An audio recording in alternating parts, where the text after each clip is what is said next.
গালিব ভাই স্যার ও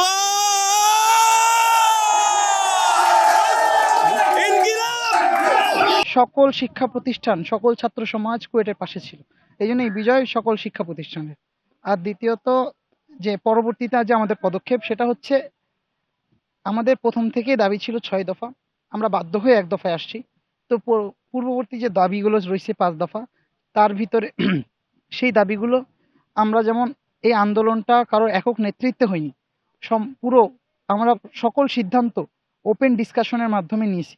তেমনভাবে কুয়েট সংস্কারের যে কাজটা, তেমন ভিসি যে নতুন যে ভিসি আসবে সেই ভিসি মহোদয়কে সাথে করে নিয়ে আমরা নতুন করে কুয়েটকে সাজানোর চেষ্টা করব। ভিসি কিভাবে নিয়োগ হয় এই সম্পর্কে অ্যাকচুয়ালি আমি জানি না, যদিও গতকালকে তানজিম স্যার বলছেন যে ওনারা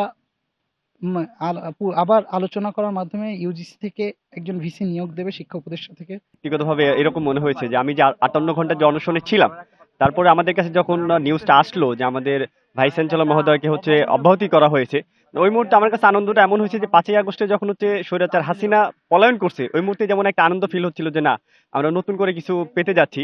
তো ক্যাম্পাসের এই মুহূর্তটা আমার কাছে সেরকমই মনে হয়েছে। আমাদের এক আপু ছিলেন, তাপসী আপু নাম, মানে তাদের প্রত্যেকের অবদান ছিল আসলে মানে বলার বাহিরে। তারা ছিল আমাদের সাথে, জন্যই আমরা এই আন্দোলনটা সফলভাবে করতে পারছি। শেষের দিকে এসে আমরা মানে ফিল করতেছিলাম যে কোনো একটা বিষয়ে কথা বলার আগে আমাদের একটা ভয় কাজ করতেছিল যে এই জিনিসটা বলা উচিত হবে কিনা, বা কুয়েট প্রশাসন থেকে আমাদের কোনো রকমের থ্রেট দেওয়া হয় কিনা। কিছুদিন আপনারা খেয়াল করে দেখবেন যে আমাদের এই আন্দোলনের মাঝখানে শিক্ষার্থীদেরকে দুষ্কৃতিকারী বা সন্ত্রাসী বলে আখ্যায়িত করা হচ্ছিল।